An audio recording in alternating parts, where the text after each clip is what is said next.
ETV के खास मुलाकात कार्यक्रम में कुंवर साहब आपका हार्दिक स्वागत है। आज आपकी पुस्तक one life is not enough बाजार में आ गई है, काफ़ी हलचल है और पुस्तक आने के बाद आप पहला इंटरव्यू ईटीवी को दे रहे हैं, इसके लिए थैंक यू वेरी मच। पहले तो मैं आपका शुक्रिया अदा करना चाहता हूं कि आप जयपुर से आए, आपने तकलीफ की इस इंटरव्यू के लिए, बड़ा आभारी हूं आपका। इसका टाइटल है one life is not enough, लेकिन अब मुझे लगता है कि one book is not enough. ठीक है, और आएंगी। आमतौर पे आप देखते हैं कि सोनिया जी साइलेंट रहती हैं, कभी रिएक्ट नहीं करती, very articulate, very seasoned, very mature, लेकिन इस बार उन्होंने आउट ऑफ प्रोपोर्शन रिएक्ट किया आपकी किताब पे और ये कहा है कि वो खुद एक किताब लिखेंगी और ट्रुथ को जनता के सामने लाएंगी। हालांकि उन्होंने कहा है कि वो हर्ट फील नहीं करती हैं, लेकिन वास्तविकता ये है कि she is deeply hurt with the book. तो व्हाई इज सो?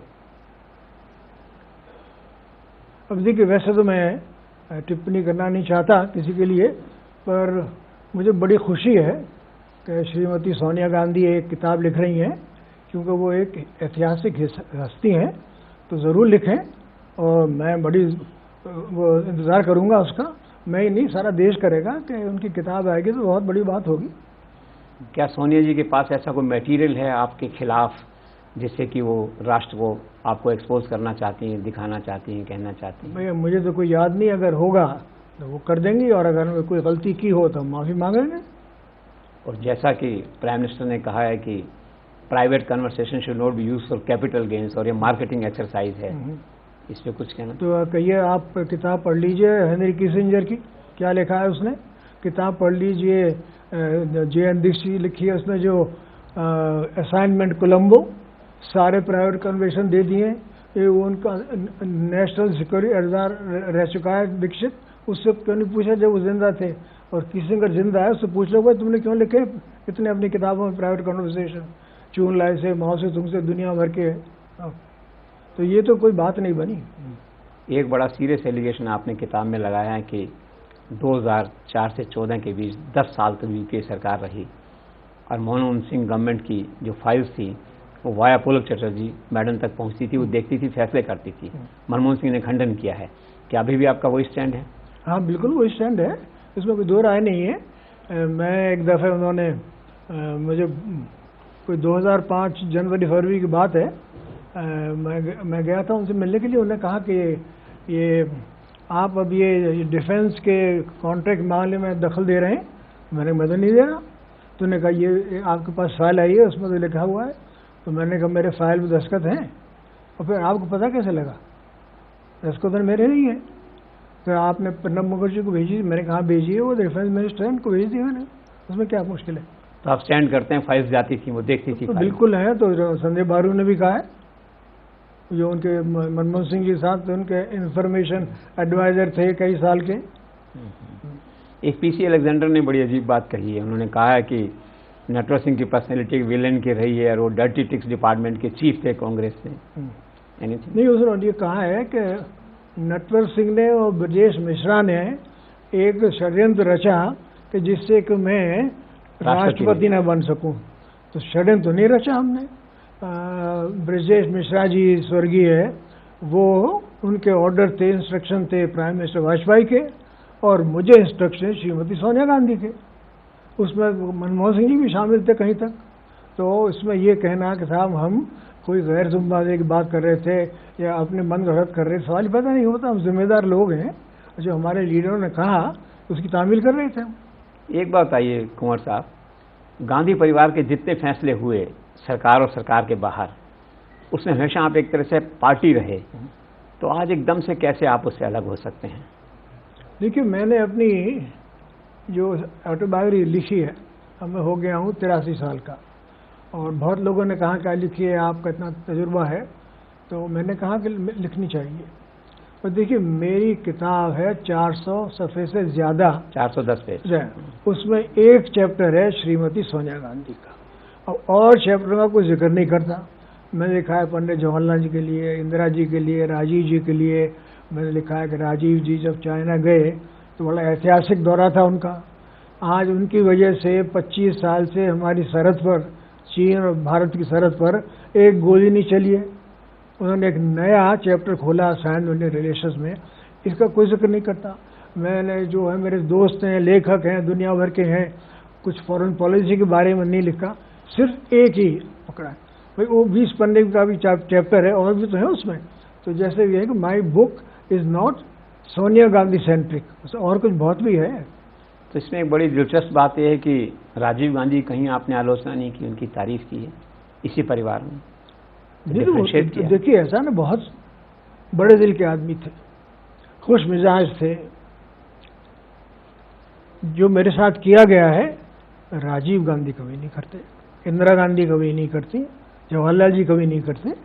तो इसलिए ये जो कुछ हुआ है उसके जिम्मेदार राजीव गांधी तो नहीं है। वो तो स्वर्गीय राजीव गांधी 1991 में गुजर गए। और मैं देखिए आपसे कह देता हूं कि मैं जिस दिन मैंने खबर सुनी तो मैं रोया, क्योंकि मेरे पर बहुत एहसान है, इस पूरे परिवार का एहसान है, मैं उसको कबूल करता हूं। तो ये पीड़ा थी जो आपने कहा कि उनका जो इटालियन पार्ट है वो रूथलेस है। देखिए मैंने ये शब्द इस्तेमाल नहीं किया, मैंने ये कहा कि भाई हमारी परंपरा संस्कृति ये है कि अगर आपसे कोई मुँह में बड़े हों तो उनका सम्मान किया जाता है, उनका मजाक नहीं उड़ाया जाता, उनके साथ बुरा भला नहीं कहा जाता। और ये जो उन्होंने आपके साथ 44 साल से आपके परिवार के साथ वो लॉयल रहे हैं, काम किया है, कभी एक लफ्ज़ नहीं बोले हैं। तो जब ये वाक़या हुआ तो मैंने यही कहा कि भाई ये जो हुआ है कि हमारी परंपरा के खिलाफ है, कोई जो भारतवर्ष में पैदा हुआ वो ऐसा काम कभी नहीं कर सकता था। तो एक लाइन में अगर कहें तो what is the basic difference between the personality of Rajiv Gandhi and Sonia Gandhi? नहीं देखिए हर एक की पर्सनैलिटी अलग होती है, मगर राजीव गांधी की जो पर्सनैलिटी, देखिए उनकी पर्सनैलिटी कोई बुराई कभी नहीं करेगा, क्योंकि इतने शरीफ सज्जन मिलनसार बड़े दिल के इंसान थे। अगर देखिए उन्होंने कहीं गलती भी कर दी हो तो उसके लिए वो माफ़ी मांग लेते थे। जैसे कि चीन में हुआ कि हमारे विदेश सचिव को नहीं ले गए, तो उन्होंने उनको बुलाया कि भाई ये मेरी गलती हो गई है, अब आगे सब मीटिंगों में आप मेरे साथ ज़रूर चलिएगा। कांग्रेस देखिए प्रधानमंत्री को क्या ज़रूरत है फॉरेन सेक्रेटरी की, क्या कह रहे हैं वो, बड़प्पन था उनका। एक किताब के टाइमिंग के बारे में कांग्रेस कह रही है कि ये इतने साल आप चुप रहे, अचानक आज आप दूसरी सरकार है, जब सोनिया पावर में नहीं है तो आप रिएक्ट कर रहे हैं। नहीं देखिए मैंने किताब को लिखना शुरू किया 2011 के अंत में, तो 2.5 साल मुझे लगे। तो अगर जब किताब ख़त्म ही नहीं हुई तो मैं क्या करता, छाप देता। किताब ख़त्म नहीं हुई है, मैं कह रहा हूँ जो ख़त्म हुई है वो दिए, मुझे क्या फ़र्क पड़ता है अगर वो मैं लिख देता उस ज़माने में, क्या करते वो जेल भेज देते, बस वो क्या है। तो अगर जब किताब ख़त्म नहीं हुई तो अब ये कहना कि साहब अब क्यों लिखी है, तो मेरा तो कोई बीजेपी से रिश्ता नहीं है। अब वो कह रहे हैं साहब मैं बीजेपी में शामिल होना चाहता था, बधाई हो आपको। बीजेपी की जो बात चली है, लेकिन उससे पहले मैं कहना चाहता हूँ इसी टाइमिंग के बारे में। ऑन द कॉन्ट्री एक ग्रुप का यह मानना है कि अगर एक किताब चुनाव से पहले आती तो 44 से सीट्स कम होती है और डैमेज होता पार्टी को। क्या आप तो ये तो मुझे पता नहीं है, ये तो मैं नहीं कह सकता। पर संजय बारू साहब की किताब आई थी चुनाव से पहले या चुनाव के दरमियान, तो बहुत ज़्यादा लोगों ने पढ़ा उसको, सारी चर्चा हुई उसकी, और किसी ने ये नहीं कहा कि बारू साहब झूठ बोल रहे हैं। और जो बीजेपी की बात आपने की, तो कांग्रेस से कुछ लोगों का कहना है कि आप फरवरी में इस साल नरेंद्र मोदी से मिले थे, आपकी उनसे डील हुई थी, आपके पुत्र हैं जगत सिंह को बीजेपी का टिकट मिलेगा, फिर उनको मंत्री बनाएंगे, और उसी डील का एग्जीक्यूशन है ये किताब का बाजार में आना। देखिए मेरे लड़के जगत सिंह जी तो राजस्थान असेंबली में इलेक्ट हो गए थे 6 महीने पहले, 4 महीने पहले, और एमएलए थे वो। मैंने नरेंद्र मोदी साहब को खबर दी कि मैं आपसे मिलना चाहता हूँ, तो उन्होंने कहा कि आप आ जाइए अहमदाबाद 4 फरवरी को। तो मैं पहुँच गया, वो वहाँ थे। तो मैंने कहा देखिए मैं आपसे कुछ मांगने नहीं आया हूँ, मैं जिक्र करने आया हूँ विदेश नीति और कूटनीति के बारे में, क्योंकि पिछले 5 महीने में आपने जितने भाषण दिए हैं आपने विदेश नीति का जिक्र नहीं किया है। और आप जो प्रधानमंत्री बनेंगे तो आप फॉरेन मिनिस्टर कोई हो, अंत में जाके प्रधानमंत्री ही फॉरेन मिनिस्टर होता है, क्योंकि फॉरेन मिनिस्टर उनकी इजाज़त के बगैर कुछ नहीं कर सकता। तो इसलिए मैं यहाँ इसलिए आया हूँ। तो उन्होंने कहा बताइए। तो मैंने कहा देखिए पहले तो आप शुरुआत करिए हमारे पड़ोसियों से, क्योंकि जो पिछली सरकार थी प्रधानमंत्री जहाँ तक मुझे याद है वो पाकिस्तान नहीं गए, कई दफ़ा कहा जाएंगे, नेपाल नहीं गए, भूटान नहीं गए, श्रीलंका नहीं गए, सिर्फ बांग्लादेश गए। तो मैंने कहा आपको पड़ोस से शुरू करना चाहिए। Okay, this is your advice. मैंने उनसे ये कहा, मैं नहीं कह रहा कि मेरी वजह से, पर मेरे ख्याल में उनको याद नहीं होगी किसी ने ये कहा। फिर मैं और बात करी अंतर्राष्ट्रीय मामलों की। मैंने कहा देखिए अहमदाबाद से एक नज़ेरा लगता है हिंदुस्तान का, और दिल्ली से दूसरा, और बम्बई से तीसरा। यह को बड़ा कॉम्प्लिकेटेड देश है। और जो फॉरेन पॉलिसी डिप्लोमेसी है, विदेश नीति कूटनीति में अंतर ये है कि विदेश नीति हम क्या करते हैं, कूटनीति हम उसको कैसे करते हैं। जब तक दोनों नहीं मिले तो आपकी विदेश नीति ठीक नहीं रहेगी। दूसरे मैंने कहा कि देखिए भारतवर्ष दिल्ली से एक दुनिया का नक्शा लगता है, वॉशिंगटन से दूसरा नज़रिया, पीकिंग से तीसरा नज़रिया, मॉस्को से अलग अलग।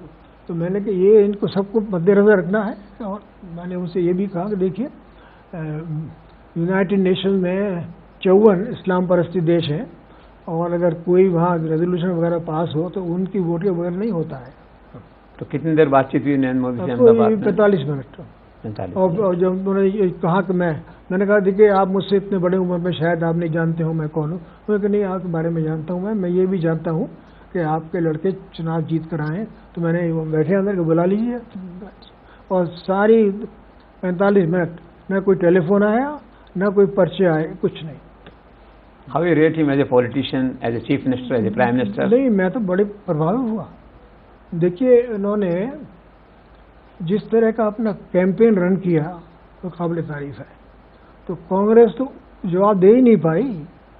अच्छा मुझे ये नहीं थी और आपको भी नहीं होगी कि कांग्रेस पार्टी की 44 सीट आएंगे। हम समझ रहे थे कि आ जाएंगी 80-90 तो आ जाएंगी। इंदिरा जी के ज़माने में इमरजेंसी के बावजूद इंदिरा जी को 158 सीट मिली थी उनके चुनाव में इमरजेंसी के बाद। यहाँ तो मिली है 44। इसके जिम्मेदार कौन है? आप नहीं है, मैं नहीं हूँ। कौन है? तो उनके जो नंबर 1 नंबर 2 लीडर थे वो सारे हिंदुस्तान में गए प्रचार करने के लिए चुनाव के वक्त। नतीजा क्या हुआ? साहब आपको 44 सीट मिली, तो उसके जिम्मेदार कौन है? कांग्रेस पार्टी के लीडर ही तो है, और क्या इंतजार क्यों नहीं है? और ये जो अभी आई है रिपोर्ट एंटनी साहब की कि भाई क्या गलत हुआ चुनाव का, कौन जिम्मेदार था, उसमें तो नाम लिया नहीं है, ना तो लिया है श्रीमती सोनिया गांधी का, ना लिया है श्री राहुल गांधी का। तो आपका क्या मानना है, नैतिक जिम्मेदारी लेते हुए सोनिया और राहुल गांधी को इस्तीफे देने चाहिए थे अपने पदों से? नहीं, लीडरशिप को चांस नहीं, उन्होंने कहा था वर्किंग कमेटी मीटिंग में हम इस्तीफा देते हैं, पर वर्किंग कमेटी का सवाल ही पैदा नहीं होता। तो कांग्रेस का क्या भविष्य देखते हैं आप इस डिबेकल के बाद? देखिए मुनस्सर है इस पर कि अभी मेरे ख्याल में 4 विधानसभा के चुनाव आने वाले हैं अक्टूबर नवंबर में। कांग्रेस अगर सीट ज़्यादा गेन करती है तो एक नज़ारा लगता है। अगर कांग्रेस जैसे कि नतीजे निकले केंद्र के चुनाव में और वैसे ही निकले तो और नुकसान होगा। तो मेरे ख्याल में काफ़ी गंभीर स्थिति है कांग्रेस की इस वक्त। लेकिन उत्तराखंड में भी चुनाव हुए 3 बाई इलेक्शन, तीनों कांग्रेस ने जीते। तो क्या आप इसको कांग्रेस का रिवाइवल मानते हैं? नरेंद्र मोदी की पॉपुलैरिटी घट रही है बजट के बाद। देखिए वहाँ तो कांग्रेस की सरकार है, तो तीनों कांग्रेस के लोग वहाँ जीते। मेरे ख्याल में बीजेपी को इस तरफ गौर करना चाहिए कि भाई क्या कारण है कि इतनी जल्दी 2 महीने में ये बदलाव आ गया। मेरे ख्याल में उसके बाद बातचीत कर रहे होंगे। एक चीज़ बताइए, नेचुरल सा सवाल है कि सोनिया गांधी के बारे में जो आपने किताब में लिखा है, उनकी तारीफ भी आपने कई जगह की कि परफेक्ट पॉलिटिशियन है, पूरा कंट्रोल है पार्टी में, और 15 साल से पार्टी प्रेसिडेंट हैं। तो कहीं न कहीं लगता है कि आप उनके एडमायरर भी हैं कहीं न कहीं। नहीं, मैं तो रहा हूँ, मैं इनके परिवार का रहा हूँ।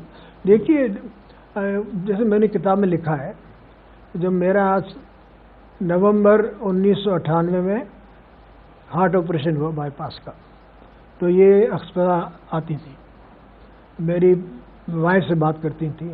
डॉक्टर तिरहन ने ऑपरेशन किया, उनसे पूछ रही थी कि भाई नटवर सिंह का क्या हाल है। फिर जब हमारी बेटिया ऋतु का स्वर्गवास हुआ तो सोनिया जी आई हमारे घर। पूरे 1 हफ्ते तक वहाँ नहीं, जो कुछ रस्म होती थी, क्रियाक्रम होता था, उसमें शामिल हुई। तो आप समझते हैं कि मैं और मेरा खानदान इन बातों को भूल सकता है? कभी नहीं भूल सकता। तो कोई कंट्राडिक्शन नहीं दिखा आपको? एम्बेरसमेंट फील नहीं हुआ किताब लिखते समय? नहीं, इस बैकग्राउंड को सामने नहीं, तो मैंने जिक्र किया है इसका कि भाई इसके बारे में कोई चर्चा नहीं करता। तो वही चर्चा करते हैं कि साहब ये आपने कहा 2004 को हुआ। बहुत से खूब हुए हैं उनमें, कोई दो राय नहीं है।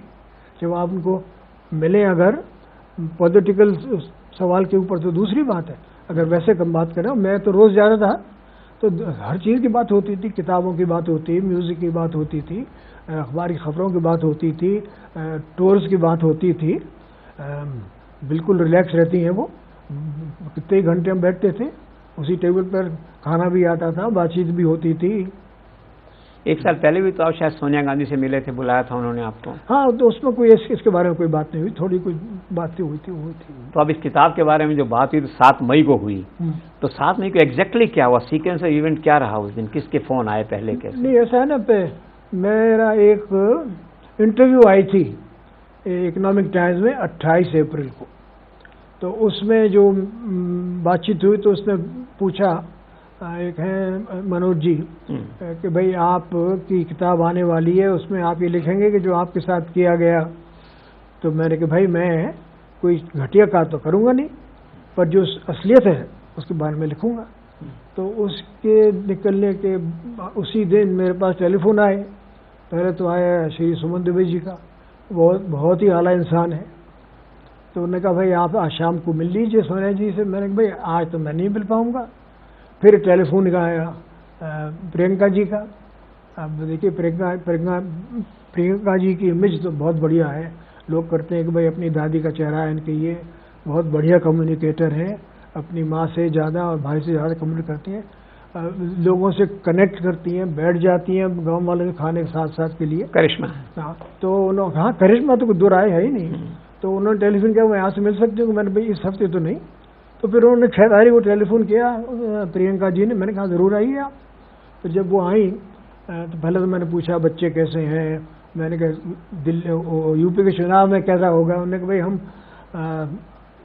रायबरेली और अमेठी जीत जाएंगे, बाकी का नहीं कह सकते। उन्होंने कहा दिल्ली में भी हमें एक भी सीट नहीं मिलेगी। तो ये तो असलियत को जानती थी ना।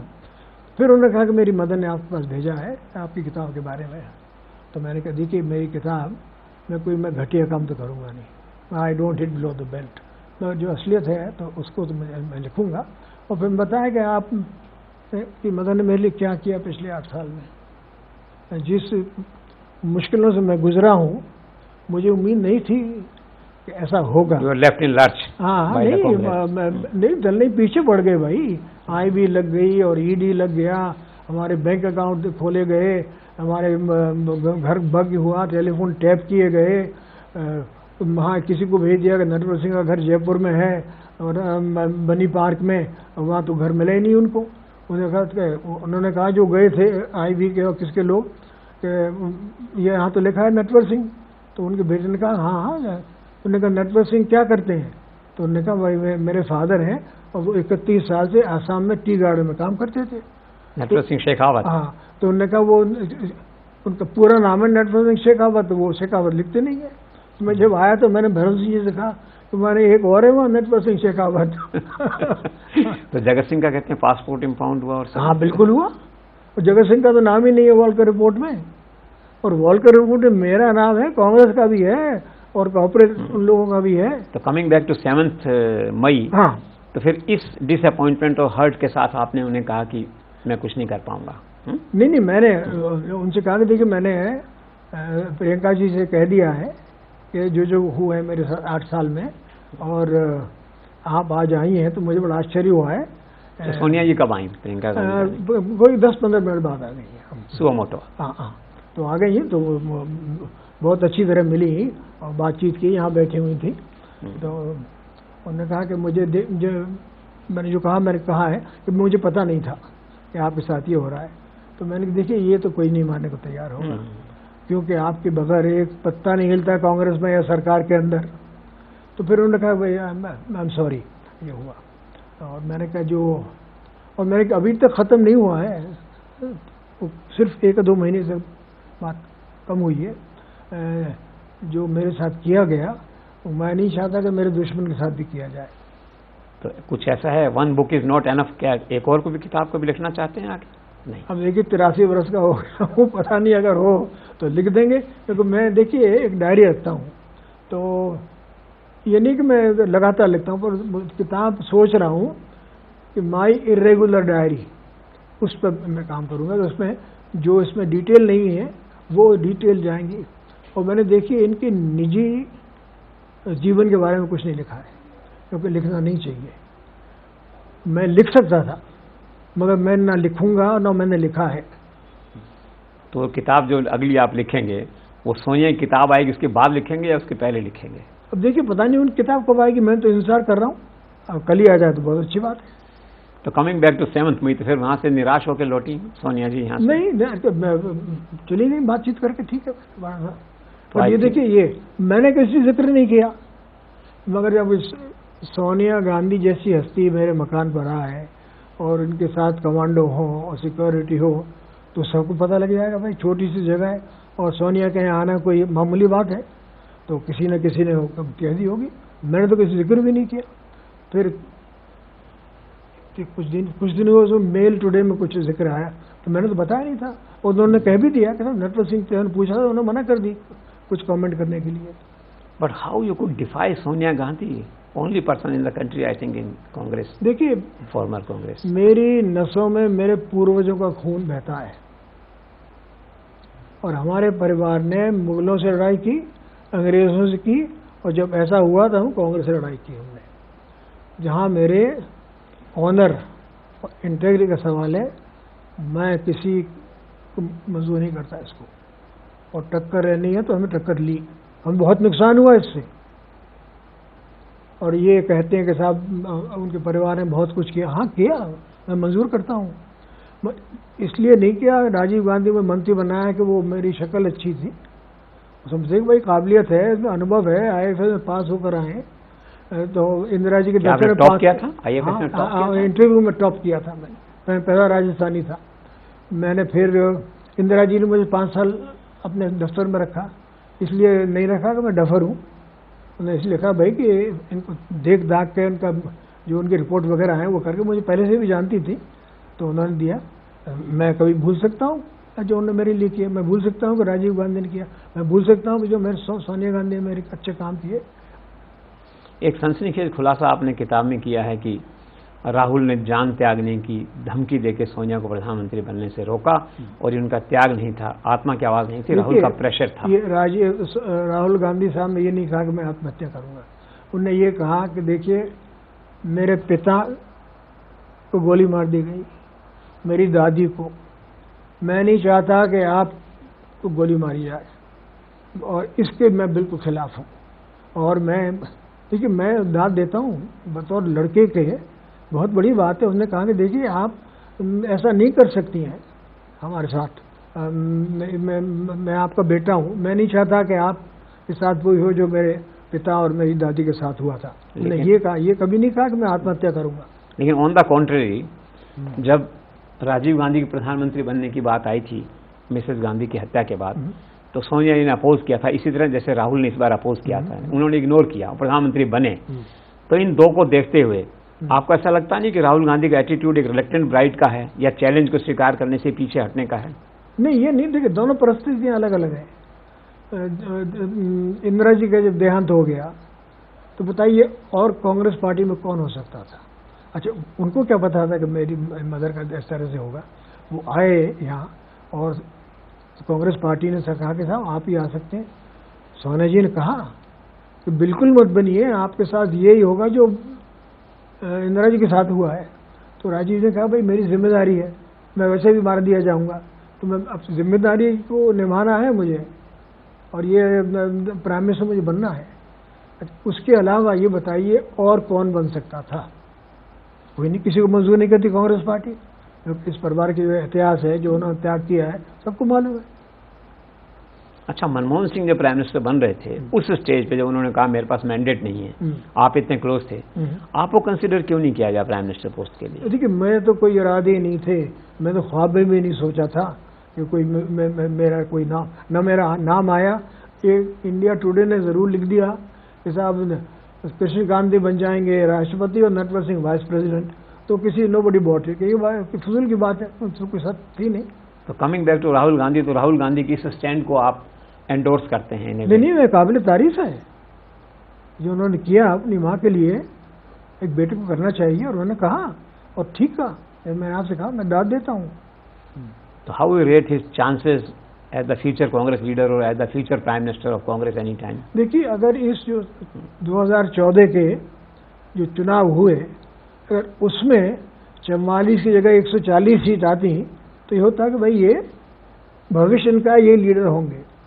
जब 44 सीट आए तब सवाल तो उठे ही है तो भाई कैंपेन के लीडर कौन थे? राहुल गांधी साहब थे और शिव सोनिया गांधी थी। तो इसकी वजह से तो प्रश्न चिन्ह लग गया है। तो लोकसभा में उन्होंने चुनौती क्यों नहीं स्वीकार की? वो कांग्रेस पार्टी के नेता लोकसभा में क्यों नहीं बने? तो ये लोग कांग्रेस वाले पूछ रहे हैं कि क्यों नहीं किया, आपने करनी चाहिए थी, you are the natural leader. अभी आपने कहा कि प्रियंका गांधी करिश्मा है और I think she has a passion to lead the nation. आप फ्यूचर में उनका कोई रोल देखते हैं? देखिए, ये तो परिवार फैसला करेगा।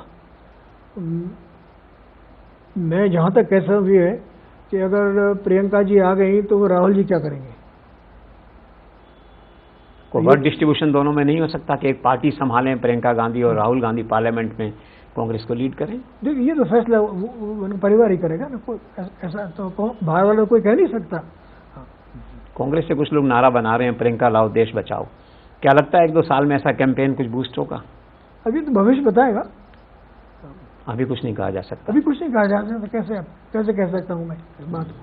एक बात आपने किताब में लिखी है कि एक वक्त पे आपको जब दंगे हुए थे सिख राइट्स 84 में जी 84 में जब राइट्स हुए थे, सिख राइट्स हुए थे, एंटी सिख राइट्स हुए थे, तो उसमें आपको दिल्ली का लेफ्टिनेंट गवर्नर बनने का ऑफर दिया गया था। देखिए, मैं इंदिरा जी ने फैसला कर दिया था मुझे लोकसभा लड़ाने का। मैंने उनसे दरख्वास्त की कि साहब मुझे आप मैंने कहा आपने मुझे बना दिया है नाम का सेक्रेटरी जनरल, अब उससे ऊपर तो कुछ चीज़ है नहीं, तो मैं चाहता हूँ कि मेरे भी 5 साल बाकी हैं, अगर राज्यसभा में ला सकें। तो खैर वो लोगों ने मुखालफत की भाई, तो ये कहा कि पूछिए आप नटवर सिंह से कि वो लोकसभा लड़ेंगे तो मना कर देंगे। तो इंदिरा जी ने पूछा कि भाई will you fight the Lok Sabha? मैंने कहा यस। तो फिर आपको इस्तीफा देना पड़ेगा, आप ले लीजिए मेरा इस्तीफा। तो हाजिर मैं इस्तीफा। फिर उसके बाद मैंने इस्तीफा दे दिया। इंदिरा जी की देखिए हत्या के लिए दुनिया के बड़े बड़े लीडर आए थे, president, vice president, prime minister, दुनिया के मार्गरेट थैचर आए, कास्ट्रो आए, अमेरिका से वाइस प्रेसिडेंट, दुनिया भर के लोग आए। और जब वो चले गए तब खत्म हो गया, तो राजीव गांधी साहब ने एक मीटिंग करी नंबर 1 अकबर रोड में, जहाँ इंदिरा गांधी मेमोरियल का दफ्तर है, और मैं भी उसमें शामिल था। और खाना खाया तो चावल और दाल थी बगैर नमक के। तो उन्होंने बीच में कहा कि ज़रा मेरे साथ बाहर लॉन में आओ, तो मैं चला गया। उन्होंने कहा कि भाई इतनी बुरी हालत है दिल्ली की, उसको कंट्रोल नहीं कर पा रहे हैं जो वर्तमान लेफ्टिनेंट गवर्नर है, तो मैं सोच रहा हूँ कि आपको बना दूँ। तो मैं बड़ा आश्चर्य हुआ। तो मैं साहब मुझे तो कुछ आता ही नहीं IAS के बारे में, मैं तो रहा हूँ 25 साल फॉरेन सर्विस में, तो मुझे तो पता नहीं एडमिनिस्ट्रेशन कैसे होती है ग्राउंड लेवल पे किसी शहर में किसी स्टेट में। अगर मैं अपनी वाइफ से पूछ लूँ, तो मैं आया अपनी वाइफ से पूछने के लिए। तो उन दिनों में हम रहते थे 9 नंबर सफदरजंग रोड पर, वहाँ था 1 नंबर। तो मेरी वाइफ ने कहा कि अमरिंदर सिंह पटियाला के उनके ब्रदर हैं, मैं आपकी वाइफ हूँ, सिख और कुछ ये हाल है, तो क्या पैगाम भेजेंगे प्रधानमंत्री जी? तो मैंने आके उनसे कहा, तो उन्होंने कहा ये ठीक है। मगर जब मैं अंदर आया तो उन्होंने कहा भाई नटवर सिंह तो नहीं बन रहे, तो वो अरुण सिंह बैठे, उन्होंने कहा कि आप मने कैसे कर सकते हैं, प्राइम मिनिस्टर का हुक्म है, आप बनिए। तो मैंने कहा भाई मैं तो नहीं। इतने में उन्होंने टेलीफोन उठाया, तो मैं अभी करता हूँ टेलीफोन नरसिम्हा राव साहब को कि आपको कल शपथ ग्रहण करा दें। फ़ोन किसने उठाया? राजीव उठा करने के लिए, जब अरुण सिंह ने ये कहा तो फिर फतेहराज जी बोले कि नहीं, नटवर सिंह जो कह रहे हैं बिल्कुल ठीक है, ये इसका बड़ा गलत मैसेज आएगा। तो इस तरह से वो टला। हाँ, नहीं वो फिर नहीं बने। दैट वे है। एक और कंट्रोवर्सी आपके किताब में है कि राधा कृष्णन को सेकंड टर्म नहीं दिया गया उसमें, और कहीं आपका रोल भी? नहीं, मेरा रोल नहीं, मैं इंदिरा जी के उसमें था सेक्रेटेरिएट में, और ये राजीव और संजय बाहर थे इंग्लैंड में, तो मैं उनके साथ बैठा था कार में हर जगह। तो एक दिन इस सवाल चला सन 1967 में, उनकी टर्म खत्म हो रही थी मेरे ख्याल में मार्च या अप्रैल में, और उन्होंने, राधा कृष्णन बहुत बड़े आदमी थे, मगर वो समझते थे कि भाई इंदिरा गांधी नेहरू की बेटी है, ये नहीं कि हिंदुस्तान की प्राइम मिनिस्टर भी है। तो कभी कभी फिर उन्होंने 26 जनवरी को एक जो ब्रॉडकास्ट करते हैं देश के लिए, राष्ट्र के नाम संदेश, 25 के रात को किया, तो उसने उस भाषण में उन्होंने बहुत इंदिरा जी सरकार का बहुत क्रिटिसिज्म किया। तो करना नहीं चाहिए था, कॉन्स्टिट्यूशनली उनको ये नहीं करना चाहिए था कि आप सरकार की प्राइम मिनिस्टर पर टिप्पणी करें। तो और भी वाक़े हुए, तो इससे वो बहुत नाराज़ हो गई, तो उन्होंने ऐसी बातचीत करी, तो उन्होंने कहा कि मैं इनको सेकंड टर्म नहीं दूंगी, तो फैसला हो गया। और उन्होंने भी राधा कृष्णन जी की जो सुपुत्र हैं एस गोपाल ने, उसमें भी ये लिखा है कि उनके फादर एक दो जगह गलती कर गए। तो जाकिर हुसैन का जो फिर कैंडिडेचर हुआ, उसमें आपका रोल था, कोई सजेशन? नहीं, मैं इंदिरा जी के दफ्तर में काम करता था। अब जिस दिन उनका देहांत हुआ 3 मई को, इंदिरा जी थी जोधपुर में, और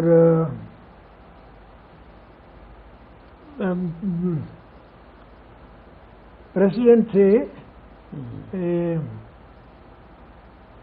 वहाँ पे यमन में या कहीं थे, तो वहाँ नहीं थे। तो जब ये फैसला हुआ तो फिर मुखालफत की गई, सिंडिकेट ने मुखालफत की इंदिरा जी के, वे हम चाहते हैं श्री संजीवा रेड्डी बने, और इंदिरा जी ने कहा कि नहीं भाई जाकिर हुसैन साहब बने। तो जाकिर हुसैन साहब के खिलाफ से खड़े हो गए, मेरे ख्याल में एक सुप्रीम कोर्ट के जज हो गए, और सीडी देशमुख भी हो गए। तो जब ये रिजल्ट आया तो हम लोग सब पार्लियामेंट हाउस में थे, रात को 10 बजे आया, तो गिरी साहब कुछ वोटों से जीत गए उसमें जो है। तो ये सब हिस्टोरिकल इवेंट्स उसमें, हिस्टोरिकल इवेंट है। और नहीं, इंदिरा जी ने कह दिया था, शारदा प्रसाद जी जो उनकी स्पीच तैयार करते थे और हमारे साथ, कि 2 बधाई 2 स्पीच, एक स्पीच अगर गिरी जीत जाते हैं तो वो मैं स्पीच करूंगी लोकसभा में, अगर वो हार जाते हैं वो भी करूंगी मैं, दोनों तैयार रखिए आप। तो दोनों आपने तैयार की? नहीं, मैंने नहीं की, शारदा प्रसाद जी ने की, हम थोड़ा मदद किया था, पर शारदा प्रसाद जी ने किया। मगर सबको पता था कि ये स्पीच हो रही है, तैयार हो रही है, तो वो तैयार थी इसके लिए।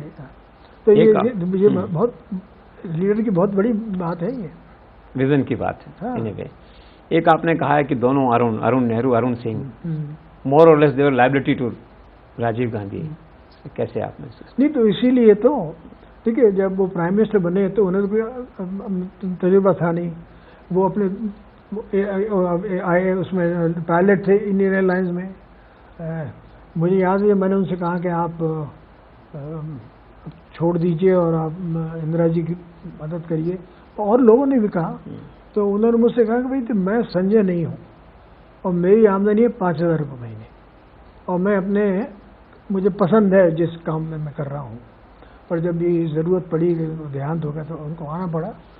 तो ये दोनों, और एक आध और थे एडवाइज़र थे, क्योंकि दोनों कॉर्पोरेट में थे, दोनों छोड़कर आए, इंदिरा जी के ज़माने में आ गए थे, पर ये राजीव गांधी जी के मेन एडवाइज़र थे। तो फिर इन्हों को जब उनको पता लगने लगा, तो 1986 में हम लोग गए थे हरारे नेम समिट में, तो वहाँ उन्होंने कहा कि मैं अरुण नेहरू को हटाऊंगा कैबिनेट से, बहुत गलत काम किया। और फिर जब वो किस्सा हुआ ब्रासटेक का, तो फिर उन्होंने कहा कि ये तो मुझे भी नहीं पता था कि ये हो रहा है और हमारा पाकिस्तान से जंग हो रहा है। He was in dark. हाँ, तो मैंने कहा साहब मुझे भी नहीं पता एक्सटर्नल अफेयर्स के अंदर। तो मैंने कहा आप डिफेंस मिनिस्टर, तो मुझे उन्होंने खबर नहीं की। ये हमारे जो जनरल साहब हैं और हमारे जो Arun Singh ji minister of state हैं, तो जब ख़त्म हो गया ब्रासटेक तो हमने दीपा पुदी करके वो खत्म कर दिया। तो उसके बाद उन्होंने, तिवारी जी विदेश मंत्री थे और मैं राज्य मंत्री था, तो राजीव जी ने पूछा तिवारी जी से कि आप मैं क्या करूं अपने मिनिस्टर ऑफ स्टेट डिफेंस से। तो तिवारी जी ने मेरी तरफ देखा, कुछ कहा नहीं। तो फिर मैंने कहा कि उनको आप हटा दीजिए। उन्होंने कहा भैया तो मेरे दोस्त हैं। तो मैंने कहा आप Doon school old boy association के प्रेसिडेंट नहीं है, आप भारतवर्ष के प्रधानमंत्री हैं और प्रधानमंत्री में कोई दोस्त नहीं होते हैं। तो फिर उनने उनको हटा दिया, डिफेंस से कर दिया फाइनेंस में। वो जाना नहीं चाहते थे क्योंकि इतने नज़दीक रहे थे ना।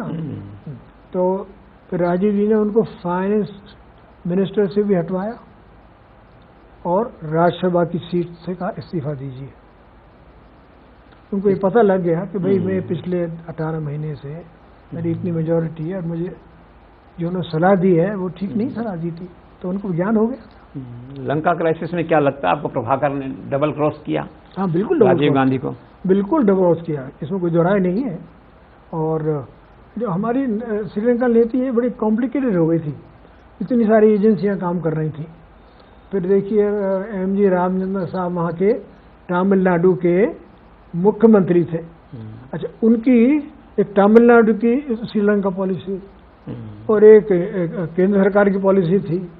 फिर वहाँ लगे हुए थे रॉ भी और आई भी और फौज भी और फॉरेन ऑफिस भी, प्राइम मिनिस्टर सेक्रेटरीट भी, तो बड़ा कन्फ्यूजन था। और उन्होंने देखिए उनके जो बड़प्पन था ना, उन्होंने विश्वास कर लिया प्रभाकरण से। तो मैंने उनसे कहा कि साहब इसने आपको जो वादा किया है वो वादा तो तोड़ देगा ये।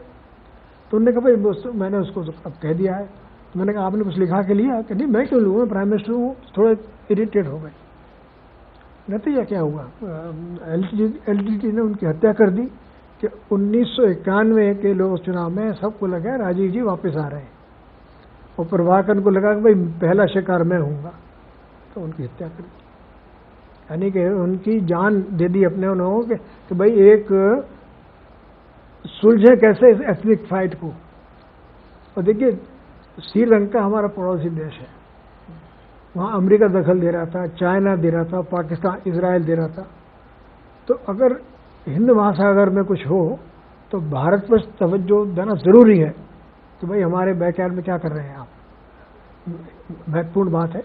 तो जब एक छोटे मुल्क में इतने लोग घुस गए थे तो हमारा फर्ज बना था, और उन लोगों ने मदद मांगी थी जयवर्धन साहब ने। कुछ गलतियां जरूर हुई, विधि का लिखा कौन टाले, इन्हें वे।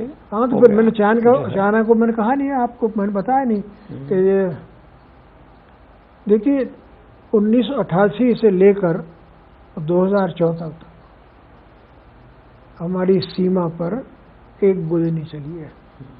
ये है राजीव गांधी की उपलब्धि। 24 साल से हमारा कोई रिश्ता नहीं था, पूरे रिश्ते थे। मैंने उनसे कहा कि साहब हमारे रिश्ते पाकिस्तान से ख़राब हैं, अमेरिका से और चाइना से, तो हम डिप्लोमेट क्या करें। तो भाई क्या चाहते हो, मैंने कहा आप कहिए शुरू चाइना से, ये कोई नहीं कहेगा कि आपने सेल आउट कर दिया। आप जवाहरलाल जी के ग्रैंडसन हैं, इंदिरा जी के बेटे हैं, आपके 413 लोकसभा मेंबर हैं।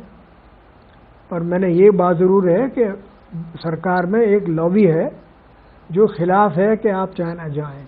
उस लॉबी में थे स्वर्गीय श्री नरसिम्हा राव जी, स्वर्गीय श्री जी पार्थसारथी जी और श्री एस गोपाल जी, जो राधा कृष्ण जी के लड़के थे। वो कहते थे कि भाई नहीं, इन्हें चून लाए ने हत्या की है पंडित जी की। तो मैंने कहा कि फॉरेन पॉलिसी भावनाओं से नहीं होती, रियलिटी होनी चाहिए। तो उन्होंने कहा नहीं आप तैयार करिए इसको करने के लिए। तो जो तैयारी हुई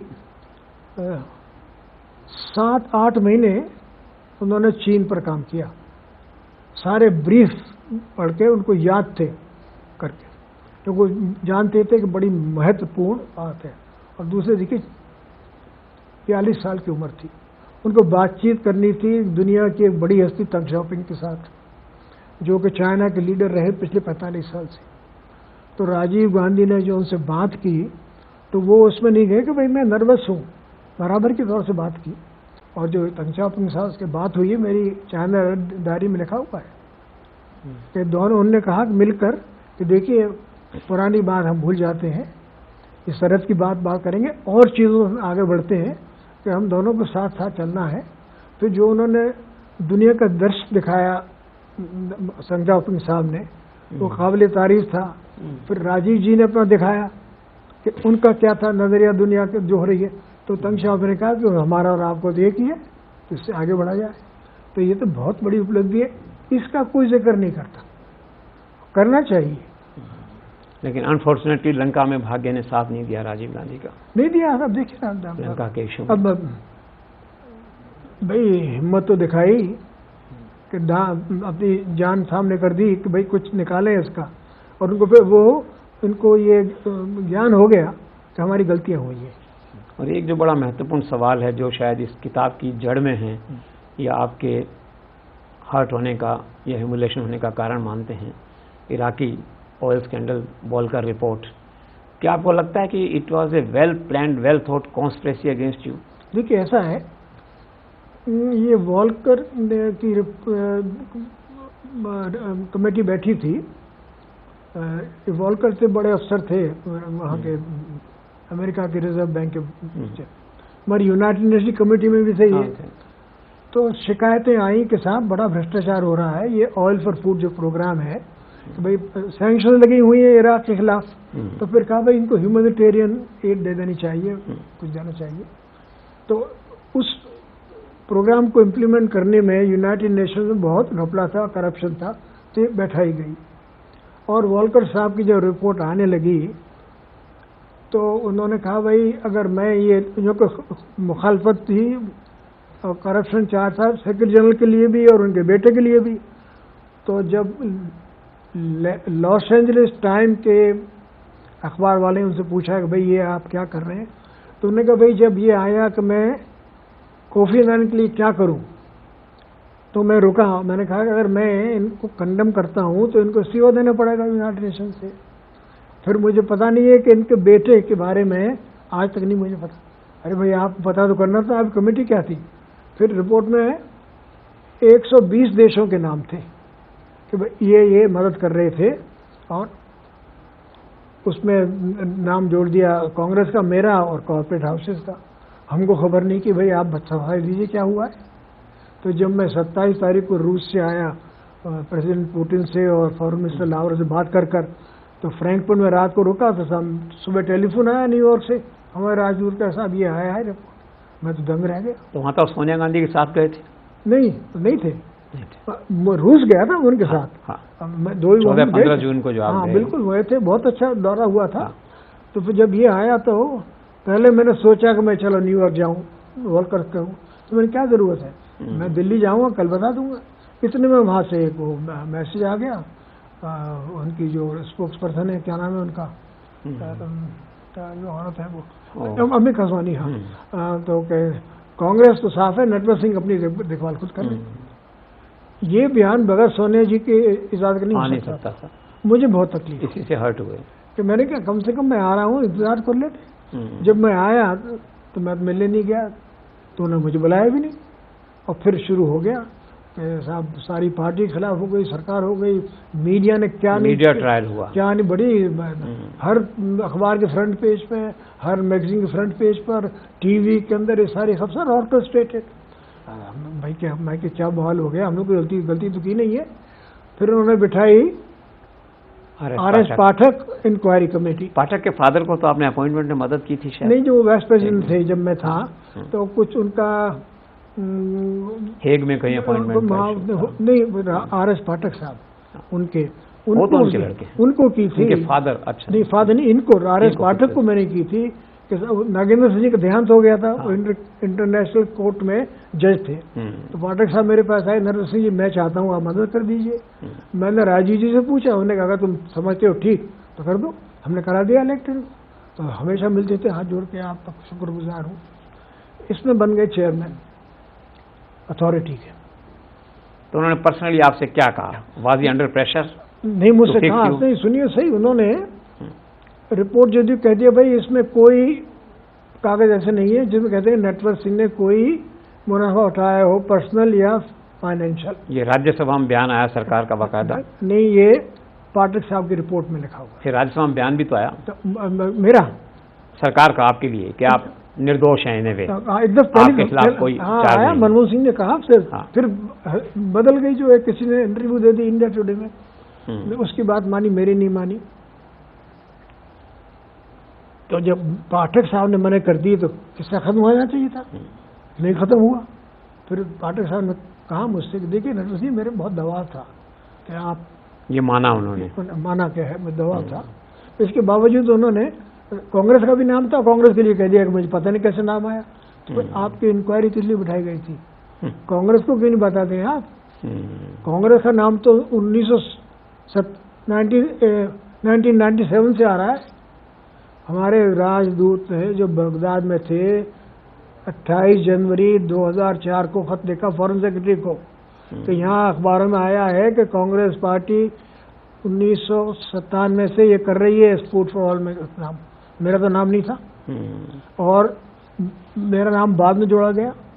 और जितने देशों के नाम थे उसमें प्रेसिडेंट के नाम थे, रिपोर्ट में दिया, किसी देश ने तवज्जो नहीं दी, सिर्फ इंडिया में। इंडिया। और अगर ये नहीं चाहती तो कुछ नहीं होता।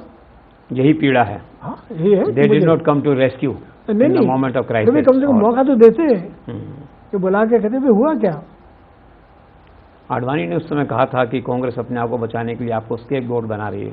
हाँ, मैंने सुना उनका वो बयान, और असलियत तो यही है। अच्छा, आज तक कुछ नहीं हुआ भाई। आज तो बता देते क्या हुआ है। 8 बरस हो गए हैं, पर 5-6 साल तक टेलीविजन पर, अखबारों पर, सरकार में कांग्रेस जो करना था वो मेरे साथ कर लिया। तो यही इससे आप हर्ट और फील हम करते अगर हैं। दमदार इंसान नहीं होते तो लेट जाते हैं। लेट जाते। तो इसका मतलब ये है कि क्राइसिस में आपका साथ उन्होंने नहीं दिया, लॉयल्टी को रिवार्ड नहीं किया, सुनवाई का मौका नहीं दिया, और इसी से आप हर्ट हुए और फिर अल्टीमेटली आपकी मेरा कोई बदले का भाव नहीं है। एक्सप्रेशन किताब के रूप में सामने आया। पर मैंने कुछ ये नहीं, मैं बदला ले रहा हूँ, रिवेंज ले रहा हूँ, या मैं बिटर हूँ। जिंदगी छोटी है, बिटर होना क्या, मेरा स्वभाव ही नहीं है तो मैं ऐसा बिटर हूँ। यहाँ ये मुझे चोट तो बहुत लगी, आई वाज वेरी हर्ट, और वो नेचुरल था हर्ट करने के लिए। इस किताब के आने से थोड़ा रिलीफ फील हुआ होगा mentally, in A way, state of mind? नहीं, देखिए मैंने जो मेरी ज़िंदगी है वो उसके बारे में सब लिखा है, तो मुझे उम्मीद है कि आज सारे दुकानों में पहुंच गई होगी, तो लोग बहुत ज़बरदस्त रेस्पॉन्स है किताब और का। इसको पढ़ेंगे लोग और देखेंगे भाई कि नटवर सिंह कैसा इंसान है। अब ये नतीजा पहुंचते हैं कि बहुत अच्छा इंसान है, तो बहुत अच्छी बात है।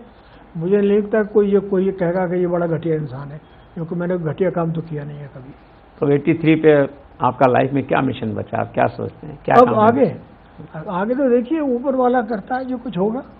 मगर देखिए मैं पढ़ता हूँ, लिखता हूँ, ये दूसरी किताब पे कुछ काम करूँगा, मैं टीवी देखता हूँ, मैं म्यूज़िक सुनता हूँ, मैं अपने ग्रैंडसन के साथ खेलता बोलता हूँ। हालांकि दोनों ग्रैंडसन समझते हैं कि उनके ग्रैंड पेरेंट दोनों डेडिकेटेड बोर हैं, बिल्कुल करते हैं। हाँ, तो देखिए मैं तारीफ नहीं कर रहा, मैं एक I am not a one dimensional person. मेरे बहुत इंटरेस्ट है पॉलिटिक्स के अलावा। तो at the end of the day you are not a sad man in your personal life in spite of all this. नहीं, देखिए भगवान ने बहुत कुछ दिया। अभी छोटी सी जगह भरतपुर से आए थे, ठीक है, मेरे परिवार बहुत बड़ा था, उनका नाम था, मगर कौन जानता था भरतपुर को। जब आए कंपटीशन में आके ले गए, तो एक तो इस परिवार ने बहुत आगे बढ़ाया, इसलिए नहीं कि जवाहरलाल जी नहीं बैठे थे यूपीएससी एग्जाम में, इसलिए भाई मैं उनको लगा कि ठीक आदमी है ये, कैन कंट्रीब्यूट समथिंग। इसलिए तो मैं सबका शुक्रगुजार हूँ। Your wife is learned princess of Patiala और उनका पॉलिटिकल विजन भी रहता है। इस सारे क्राइसिस में आपको राय देने में, इंस्पायर करने में कोई उनकी भूमिका? बिल्कुल, बहुत ज़्यादा उन्होंने मुझे हिम्मत दी है कि वो तो बहुत हिम्मतवर है और जगत ने भी बहुत दी। और देखिए बेटे के तौर पर उनको ये हुआ, लोग कह रहे थे साहब कि ये जाके वहाँ बातचीत कराए हैं कॉन्ट्रैक्ट्स की, नेटवर्किंग कराएं। अरे भाई मैं तो कॉन्ट्रैक्ट की बात ही नहीं करने गया, क्यों करता, मुझे तो पता ही नहीं था कॉन्ट्रैक्ट क्या होता है। वहाँ के डिप्टी प्राइम मिनिस्टर तारिक अजीम मेरे पुराने दोस्त थे, तो मैंने राजनीतिक बात की, इंटरनेशनल अफेयर की बात की, मैंने तेल की तो बात ही नहीं की। मुझे पता ही नहीं था कि ये क्या कॉन्ट्रैक्ट होता है। मतलब ये एक लास्ट मैंने उनसे ये पूछा कि वीरेंद्र दयाल साहब भेजे गए न्यूयॉर्क वॉलकर से मिलने, और वो कोई हजारों को लाए, क्या कहते हैं उनको, हजारों पेपर्स लाए वहाँ से वॉलकर के, तो आज तक नहीं दिखाए गए। वो जो डॉक्यूमेंट्स लाए वहाँ से, भाई क्यों नहीं दिखाया। मैंने पाठक साहब से पूछा जब मैं उनसे मिला इंक्वायरी में कि साहब उनका क्या हुआ डॉक्यूमेंट्स का। उन्होंने कहा Singh ji this is long story. तो हम कचहरी भी गए, भाई दे दीजिए, आज ही मैं कह रहा हूँ आप सामने कि दिखा दीजिए, क्या छुपा रहे हैं उसमें आप। तो ये कंक्लूजन होता है कि भाई कांग्रेस के खिलाफ कुछ होगा, नहीं तो कहते थे और सब कुछ तो दिखा दिया, इस पर नहीं दिखा रहे। मैं हमने मांगे भी नहीं दिए, आज तक नहीं दिए हैं, क्या वजह है। तो वॉलकर की पीड़ा है कि जाती नहीं है, घूम फिर के बात आती है, इंसान है। नहीं वो तो है ही कि हमारी जिंदगी के 8-9 साल बर्बाद हो गए। भरतपुर की बात आप कह रहे थे, आपके फादर वहाँ डीग में डिस्ट्रिक्ट मजिस्ट्रेट रहे, बड़ा गौरवमय इतिहास रहा। अब राजस्थान आपका होम स्टेट है और राजस्थान की जो चीफ मिनिस्टर हैं अभी, lady chief minister Vasundhara Raje, वो डीग, भरतपुर, इन सबको हेरिटेज सिटी और काफ़ी बड़े प्रोजेक्ट साथ में लिए हैं उन्होंने। तो राजस्थान के होने के नाते how you rate her as a chief minister? देखिए 200 में से 163 तो उनके एमएलए आए, मेरी वजह से तो नहीं आए, न आपकी वजह से आए, उनकी वजह से आए। फिर 25 लोकसभा सीट हैं, 25 की 25 आई हैं, तो भाई किसकी वजह से आएंगी? वसुंधरा राजे की वजह से। तो किसी की इतनी वो नहीं आई है सीट किसी भी स्टेट में हिंदुस्तान के अंदर, तो उनकी तो जो उन्होंने काम किया है वो तो बड़ा प्रशंसनीय काम है। और मेरे ख्याल में अगले 5 साल में वो और भी उन्नति करेंगे राजस्थान के अंदर, क्योंकि उन्हें कुछ लेना अपने से लेना नहीं है, बड़े घर की हैं वो लेंगी इस तरह से। तो मेरे ख्याल में जो और फिर ये तो शुरू हो गया कि मोदी सरकार के आने से बड़ा परिवर्तन हुआ है कि ब्यूरोक्रेसी काम करेगी ज़ोर से, पार्टी काम करेगी। अब 2-3 महीने बता दिया कि नरेंद्र मोदी साहब सही मायने में लीडर हैं, उनका कोई विजन है, तो वो उसका असर पड़ता है उनके चीफ मिनिस्टर के ऊपर, और ख़ास करके राजस्थान चीफ मिनिस्टर, क्योंकि उन्होंने जो रिजल्ट दिखाया है विधानसभा चुनाव में, मोदी के पीएम बनने में जो कंट्रीब्यूशन है उनका, बहुत ज़बरदस्त कंट्रीब्यूशन है। और मेरे ख्याल में राजस्थान का सौभाग्य है कि वो वहाँ की वो है मुख्यमंत्री हैं वहाँ के। चलिए कुंवर साहब, तो बहुत अच्छा लगा आपसे बातचीत करके। Best of luck and thank you so much. मुझे भी तो बहुत आनंद है आपसे बात करने के लिए। Thank you so much sir.